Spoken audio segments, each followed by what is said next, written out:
மரகதம், சாம்பார் கொதிச்சிருச்சா பாரு. தட்டை எடுத்து பார்த்துட்டு இறக்கி வைனா. அக்கா, உன் சமையலே சமையல் தான்க்கா. அப்படியே சாம்பார் வாசனை தூக்குது. சரி, சமையல்லாம் முடிஞ்சிருச்சுல. மாப்பிளைக்கு ஃபோன் பண்ணி சாப்பிட வராரான்னு கேட்டுக்கோ. அப்படியே தினமும் இங்க சாப்பிட வராளா இல்ல ஹோட்டல்லயே சாப்பிட்டுக்கிறாளான்னு கேட்டுக்கோ. ஏக்கா, எல்லாத்தையும் காலையிலேயே கேட்டங்கா. மாப்பிள்ள வர லேட் ஆகுமா, தனம் வரலன்னு சொல்லிச்சு. ஏக்கா, இப்ப நம்ம சாப்பிடலாம்லக்கா. எனக்கு பசி இல்ல, நான் அப்புறமா சாப்பிட்டுக்கிறேன். ஐயோ, நான் இப்பயே சாப்பிட்டுக்கிறேன். பசி கொஞ்சமா தான் இருந்துச்சு. சாம்பார் வாசனை தூக்குனது ரொம்ப பசிக்க ஆரம்பிச்சிச்சுக்கா. சரி, நீ சாப்பாடு போட்டு சாப்பிடு.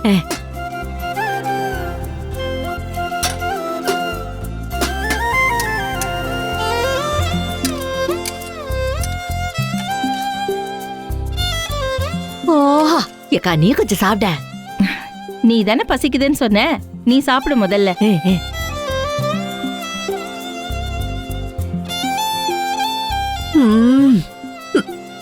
எக்கா எக்கா, ஐயோ எக்கா, அற்புதம்க்கா, அற்புதமாகுது. சில பேர் சமைக்கிறது வாசனையா இருக்கும், ஆனா வாயில வச்சு பார்த்தா உப்பு உரப்புன்னு இல்லாம சப்புன்னு இருக்கும். ஆனா உன் சமையல் தான்க்கா மனமு ருசியும் சேர்ந்துக்குது. சூப்பர்க்கா. இத பாரு, நீ பேசினது போதும், சாப்பிடு.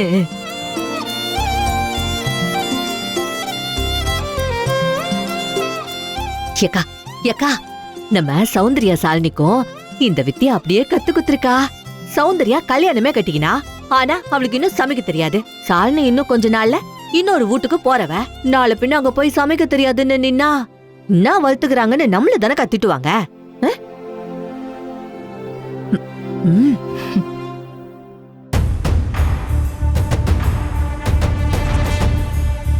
ஏண்டி ராதிகா, நம்ம வீட்டுக்கு புதுசா சமையல்காரங்களை சேர்த்திருக்கோமா என்ன?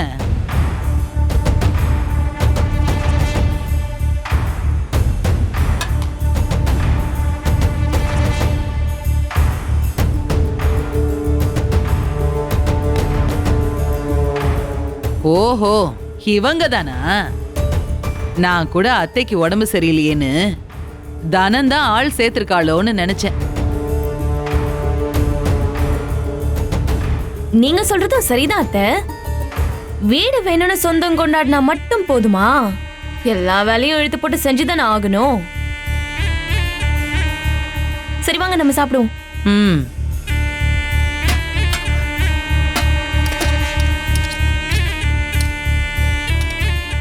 ஏண்டி, கடமைக்குன்னு கண்டதையும் செஞ்சிருக்க மாட்டாங்கல்ல? நம்பி சாப்பிடலாமா? அவங்களுக்கு தெரிஞ்சது தானே அத்தை செய்வாங்க. சாப்பிட்டு பாருங்க.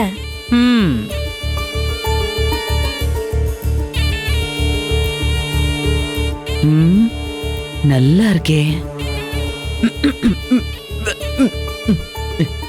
என்னடி இது, உப்பு சப்பு இல்லாம சப்புன்னு இருக்கு.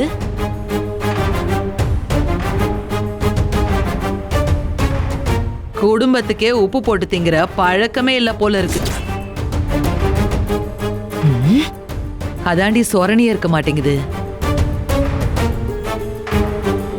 அடி பாவி, இப்பதான் உரப்பா நல்லாகுதுன்னு சொல்லிட்டு இருந்த, இப்படி மாத்தி பேசுதுன்னு பாரு. திமிரு புச்சதுங்க. அத்தை, நான் வேணா உப்பு போட்டு தரட்டுமா? ஐயோ வேணாண்டி, நமக்கு தேவைக்கு மேலேயே இருக்கு. சொரண மாத்திரை போடுற அளவுக்கு.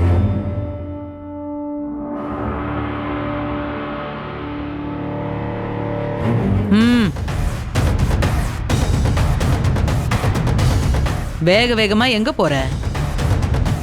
என்ன ருக்மணி, பயந்துட்டியா? இப்ப நான் யாரு, என்னெல்லாம் செய்வேன்னு உனக்கு நல்லா புரிஞ்சிருக்குமே.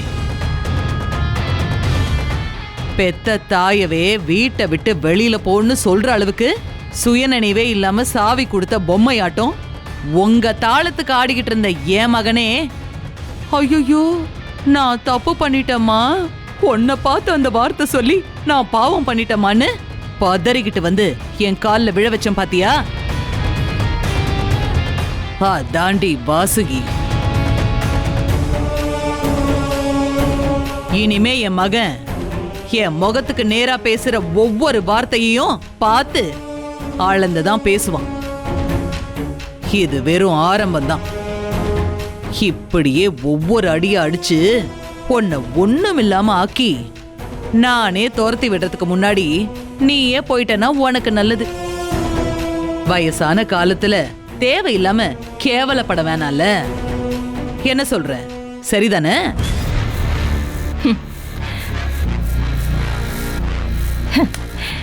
சபாஷ். உனக்குள்ளயும் ஒரு திறமை இருக்கு வாசுகி. அதுக்கு ஒத்துக்கிட்டு தான் ஆகணும். நீ தேவையில்லாம தர்ம யுத்தம் பண்றேன்னு உட்காரும் போதே போலியா டிராமா போடுறேன்னு என் மனசுக்கு பட்டுச்சு. இருந்தாலும் நீயும் 3 பிள்ளைங்களை பெத்த அம்மா தானே. புள்ள சொன்ன வார்த்தையில மனசு உடைஞ்சு போயிட்டேன்னு நினைச்சேன். தேவையில்லாம உன்னை பத்தி ரொம்ப உயர்வா நினைச்சிட்டேன்னு இப்பதான் எனக்கு தெரியுது. நீ அந்த மாதிரி ஆளெல்லாம் இல்ல.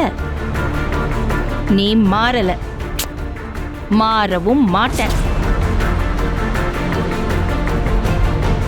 உனக்கு பையனோ புள்ளனோ எந்த பாசமும் உனக்கு கிடையாது. உன் வரட்டு பிடிவாதத்துக்கு பாசங்கிற பேரை வச்சு நீ நினைச்சதா அடையணும்னு பாக்குற. உண்மையிலேயே பையன் நல்லா இருக்கணுங்கிற அக்கறை எல்லாம் உனக்கு கிடையாது. என்னடி சொன்ன? ஏய், இந்த வாடி போடிங்கிறதெல்லாம் இதோட நிறுத்திக்கணும். இது வரைக்கும் தனத்தோட மனசு நொந்துடக்கூடாதுன்னு தான் மரியாதையா நடந்துட்டு இருந்தேன். இனிமே நானும் பதிலுக்கு பதில் கொடுக்க ஆரம்பிச்சேன்னா ஏண்டா வாயை கொடுத்தோம் வாங்கி கட்டிக்கிட்டோன்னு அசிங்கப்பட்டு போயிடுவேன். நீ நல்லவன்னு ஒரு நிமிஷம் வந்து போன அந்த எண்ணத்துக்காக நான் வருத்தப்படுறேன். நீ எல்லாம் திருந்தவே மாட்ட. யாரையும் நல்லபடியா வாழ விடவும் மாட்டேன்.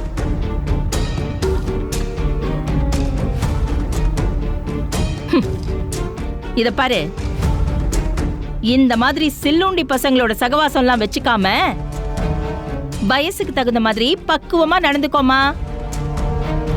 இவளோட பேச்ச கேட்டுட்டு சின்ன பசங்க ஸ்கூல் டிராமா போடுற மாதிரி காமெடி எல்லாம் பண்ணி தெரிஞ்சுக்கிட்டு இருக்காத. என்ன பத்தி என்ன சொன்னீங்க? ஏய், அத திரும்பலாம் சொல்லிட்டு இருக்க முடியாது. உங்க அத்தைக்கு எல்லாம் நல்லா ஞாபகம் இருக்கும். நீ மேல போய் திரும்ப வேணா கேட்டுக்கோமா. இவ ஒட்டுண்ணி மாதிரி கூடவே ஒட்டிக்கிட்டு திரியறதுனால தானே கல்யாணம் முடிஞ்ச பின்னாடியும் இங்க உனக்கு என்ன வேலை, ஊர் உலகெல்லாம் தப்பா பேசும்னு இவள ஊரை பார்த்து போன அனுப்பி வைக்காம இவ பேச்ச கேட்டுக்கிட்டு நீ இஷ்டத்துக்கு ஆடிக்கிட்டு இருக்க. முதல்ல இவளுக்கு ஒரு முடிவை கட்டுறேன். இவள முதல்ல இந்த வீட்டை விட்டு துரத்திட்டேன்னா எல்லாம் சரியா போயிடும். அதுக்கு முதல்ல நீ இங்க இருந்தாதானே? மூட்டை முடிச்செல்லாம் எடுத்து வச்சுக்க. கூடிய சீக்கிரமே கிளம்ப வேண்டியதா இருக்கும். ஆனா நான் அந்த மாதிரிலாம் சொல்ல மாட்டேன். நீ போக கூடாது. நீ இங்கதான் இருக்கணும். இங்கேதான் இருக்கணும்.